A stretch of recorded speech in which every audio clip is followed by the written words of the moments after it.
ตุเมสัมปติจิตตะพระวันตุเมโสขะลาภาพระวันตุเมมหาลาภามหาเศรษฐีมั่งมีสีสุข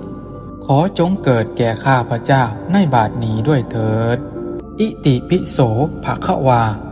ข้าแต่พระผู้มีพระภาคเจ้าขอเปิดประตูเงินล้านจากฟ้าเปิดโชคเปิดลาภเปิดหนทางมหารวยเปิดทรัพย์สินเงินทองไหลมาเทมาไม่ขาดสายเงินเข้าไม่หยุดโชคดีไม่หย่อนการค้ารุ่งเรืองลูกค้าเพิ่มพูนเจ้าหนี้ให้อภัยลูกหนี้คืนมางานดีเงินดีดวงดีมีโชคพระแม่ธรณีพระแม่ลักษมี